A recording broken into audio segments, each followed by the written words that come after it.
Hello friends, welcome back to Civil Tamil. இந்த வீடியோல நம்ம என்ன பார்க்க போறோம் அப்படினா நம்ம லாஸ்ட் வீடியோல போட்டுருந்தோம் இல்லையா Revit architecture, Revit structure பத்தி போட்டுருந்தோம். சோ அதுல பாத்தீங்க அப்படினா Revit structureல என்ன பண்ணுவோம் அப்படிங்கிற மாதிரி கேட்டிருந்தாங்க. அதுவும் இல்லாம Revit architecture மட்டும் பார்த்தா போதுமா? Revit structure கண்டிப்பா நம்ம வந்து லேர்ன் பண்ணுமா அப்படினு கேட்டிருந்தாங்க.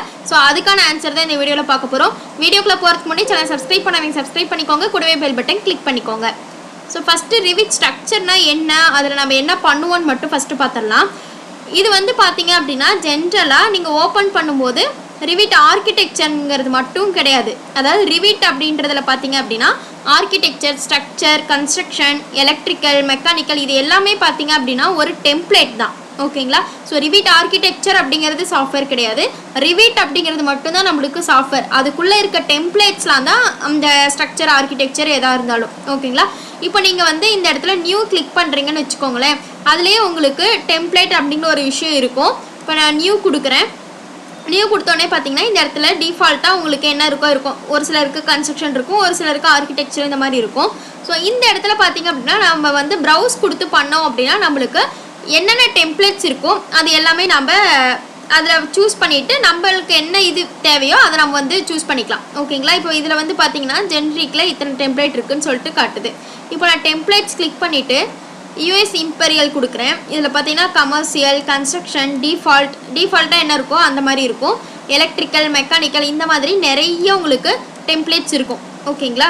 இப்போ நான் இந்த மாதிரி டெம்ப்ளேட்ஸை கிளிக் பண்றதுனால எனக்கு என்னென்ன சேஞ்சஸ் ஆகும், நான் அதை எப்படி ஃபைண்ட் பண்றதுன்னு சொல்லி கேட்டிங்கன்னா, இப்போ நான் வந்து Revit ஸ்ட்ரக்சருக்கான ஒரு டெம்ப்ளேட் நான் கிளிக் பண்றேன். ஸ்ட்ரக்சரல் இது கிளிக் பண்ணிட்டு ஓகே கொடுக்குறேன். ஓகேங்களா? ஸோ இந்த இடத்துல பார்த்தீங்கன்னா நம்மளுக்கு ப்ராஜெக்ட் ப்ரௌசரில் floor plan, ceiling plan, elevation தான் நம்மளுக்கு டிஃபால்ட்டாக இருக்கும் இல்லையா? இப்போது நான் வந்து ஸ்ட்ரக்சரல் இது கொடுத்தனால நம்மளுக்கு எந்த மாதிரி இருக்குன்னு பார்த்தீங்கன்னா இந்த ப்ராஜெக்ட் ப்ரௌசரில் தான் நம்மளுக்கு சேஞ்சஸ் ஆகும். ஓகேங்களா? இப்போ ஸ்ட்ரக்சரல் பிளான் எடுத்துக்கிட்டீங்க அப்படி அதாவது நம்மளுக்கு ஃபர்ஸ்ட் என்ன இருந்துச்சு, ஃப்ளோர் பிளான் இருந்தது. நீங்கள் வந்து ஆர்கிடெக்சர் சூஸ் பண்ணீங்க, அந்த டெம்ப்ளேட் சூஸ் பண்ணீங்கன்னா உங்களுக்கு என்னன்னு இருக்குன்னா ஃப்ளோர் பிளான் இருக்கும். இதுவே இந்த இடத்துல பார்த்தீங்க அப்படின்னா ஸ்ட்ரக்சரல் பிளான் இருக்கு. இதில் லெவல் 1 அனலிட்டிக்கல், லெவல் 2 இந்த மாதிரி தான் இருக்கும். ஓகேங்களா? ஸோ இது ஒரு சேஞ்ச். அடுத்து பார்த்தீங்கன்னா நீங்கள் இது எப்படி நீங்கள் வந்து மாடலில் கிரியேட் பண்ணணும்னு பார்த்தீங்கன்னா நம்மளுக்கு இந்த இடத்துல ஆர்கிடெக்சர், ஸ்ட்ரக்சர், சிஸ்டம்ஸ் இந்த மாதிரி இருக்குது பார்த்தீங்களா? இதில் ஆர்கிடெக்சர் ஸ்ட்ரக்சர்னு இருக்கும். ஸோ இப்போ நான் ஸ்ட்ரக்சர் கிளிக் பண்ணேன்னா உங்களுக்கு நம்மளுடைய அதாவது எப்படி சொல்கிறது பில்டிங் கன்ஸ்ட்ரக்ட் பண்ணக்கூடிய ஸ்ட்ரக்சரல் எலமெண்ட்ஸ் எல்லாமே உங்களுக்கு இந்த இடத்துல இருக்கும். ஓகேங்களா? ஸ்ட்ரக்சர், ஃபவுண்டேஷன், ரெயின்ஃபோர்ஸ்மெண்ட் இது எல்லாமே உங்களுக்கு இதில் கொடுத்துருப்பாங்க. இதை நம்ம பிக் பண்ணி நம்ம ட்ரா பண்ணுற மாதிரி இருக்கும். ஓகேங்களா?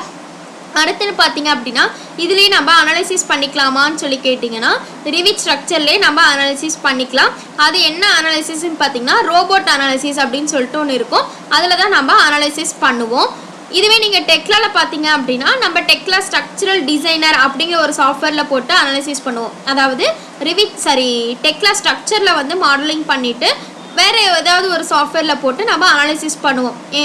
எனிதிங் அதாவது ஸ்டாட் ப்ரோ இல்லை அப்படின்னா டெக்லா ஸ்ட்ரக்சரல் டிசைனர் இந்த மாதிரி எந்த சாஃப்ட்வேர்லையாவது ஒன்று நம்ம போட்டு அனாலிசிஸ் பண்ணி ரிசல்ட் எடுக்கிற மாதிரி இருக்கும்.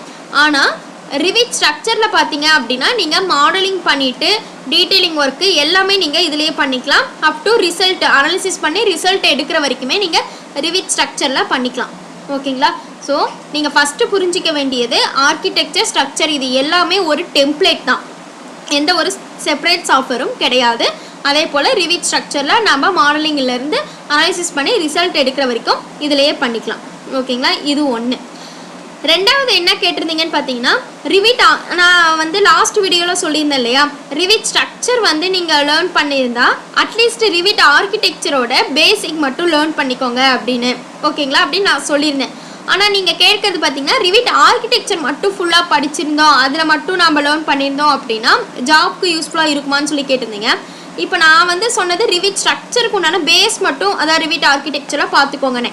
நீங்கள் Revit ஆர்கிடெக்சர் எடுத்துக்கிட்டிங்கன்னா நம்ம ஆல்ரெடி சொன்ன மாதிரி தான் எல்லாமே அதெல்லாம் பார்த்துக்கணும், அவ்வளோதான். நீங்கள் ஸ்ட்ரக்சர்னு எடுத்தீங்க அப்படின்னா பேஸாக நம்ம ஆர்கிடெக்சரும் ஜஸ்ட் ஒரு கோத்ரூ மாதிரி பண்ணிக்கணும். ஆர்கிடெக்சர் தான் நீங்கள் பார்க்குறீங்க அப்படின்னா ஃபுல்லாக அதாவது எப்படி சொல்கிறது ரெண்டர் வரைக்கும் மட்டும் பார்க்காம அதில் எக்ஸ்ட்ரா நம்மளுக்கு ஷெடியூலிங்லாம் இருக்கு இல்லையா அது ஃபுல்லாக பார்த்துக்கிட்டிங்க அப்படின்னா உங்களுக்கு கண்டிப்பாக ஈஸியாக தான் இருக்கும். ஆனால் நீங்கள் Revit ஆர்கிடெக்சர் பண்ணிகிட்ருக்கீங்க அப்படின்னா நீங்கள் உங்களுக்கு வந்து Revit ஸ்ட்ரக்சர் மஸ்ட்டு கிடையாது. ஓகேங்களா? Revit ஸ்ட்ரக்சர் யாருக்குன்னு பார்த்தீங்கன்னா அனாலிசிஸ் சைட் போகிறாங்க பார்த்தீங்களா, அவங்களுக்கு தான் யூஸ்ஃபுல்லாக இருக்கும். அதாவது டெக்லா ஸ்ட்ரக்சரல் டிசைனர் இல்லை டேப் ஸ்டாட் ப்ரோ இதெல்லாம் படிச்சுட்டு இருக்காங்க பார்த்தீங்களா, அவங்க ரிவிட் ஸ்ட்ரக்சர் படிக்கலாம். ஆனால் நீங்கள் வந்து ரிவிட் ஆர்கிடெக்சர் ரிவிட் ஸ்ட்ரக்சர் ரெண்டுமே படிக்கணுமான்னு கேட்டிங்கன்னா அது மஸ்ட்டு கிடையாது. ரிவிட் ஸ்ட்ரக்சர் படிக்கிறவங்களா இருந்தால் மட்டும் ரிவிட் ஆர்கிடெக்சர் பேசிக் பார்த்துக்கோங்க.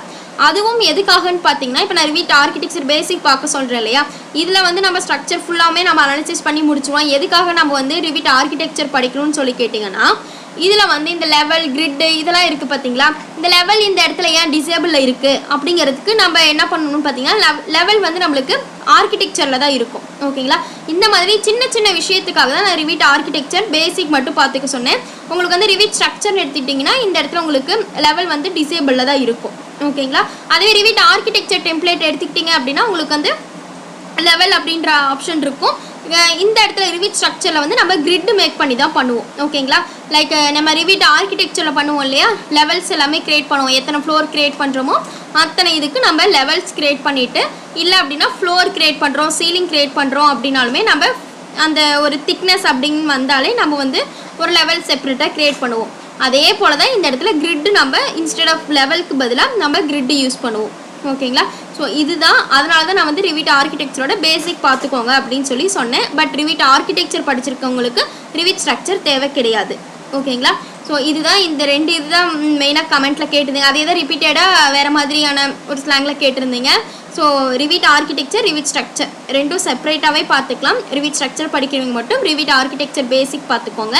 அதே போல் தான் ரிவிட் எம்இபி படிக்கிறவங்களுக்கும். ரிவிட் எம்இபி பார்த்தீங்க அப்படின்னா எலக்ட்ரிக்கல் சைடு, மெக்கானிக்கல் எலக்ட்ரிக்கல் ரெண்டு டிபார்ட்மெண்ட்டும் அதில் இருப்பாங்க. ஸோ அவங்களும் பார்த்தீங்கன்னா ஃபஸ்ட்டு ரிவிட் ஆர்கிடெக்சர் தான் ஃபஸ்ட்டு ப்ராக்டிஸ் பண்ணுவாங்க. நீங்கள் ஏதாவது ஒரு சென்டருக்கே போனீங்க அப்படின்னாலுமே அவங்க ஃபஸ்ட்டு ப்ராக்டிஸ் கொடுக்கறது பார்த்தீங்கன்னா ரிவிட் ஆர்கிடெக்சரோட பேசிக் தான் ப்ராக்டிஸ் கொடுப்பாங்க. அதில் வேறு எதுவும் இன்டெப்த்தாக போக மாட்டாங்க. அதில் மெயினாக பார்த்தீங்க அப்படின்னா வால், டோர், விண்டோ, அப்புறம் ஃப்ளோர், சீலிங், இந்த 5 கான்செப்ட் தான் அவங்க கவர் பண்ணுவாங்க. அதுக்கப்புறம் பார்த்தீங்கன்னா Revit MEP or Revit structure எந்த சாஃப்ட்வேர் நீங்கள் படிக்கிறீங்களோ அந்த சாஃப்ட்வேருக்கு ஜம்ப் ஆயிடுவாங்க. ஆனால் பேசிக்காக ரிவிட் ஆர்கிடெக்சர் தான் ஃபஸ்ட்டு உங்களுக்கு அந்த 5 டூல்ஸ் மட்டும் உங்களுக்கு சொல்லி தருவாங்க. ஓகேங்களா, ஸோ நீங்கள் லேர்ன் பண்ணுற மாதிரி இருந்தாலும் அந்த ஃபஸ்ட்டு 5 கம்ப்ளீட் பண்ணிவிட்டு அதுக்கப்புறம் Revit structure or Revit MEP வந்துக்கோங்க. ஓகேங்களா, ஸோ இந்த வீடியோவில் டவுட் இருந்துச்சுன்னா கமெண்ட் செக்ஷனில் கமெண்ட் பண்ணுங்கள், வீடியோ ஷேர் பண்ணுங்கள், லைக் பண்ணுங்கள், சேனல் சப்ஸ்கிரைப் பண்ணிக்கோங்க. தேங்க்யூ.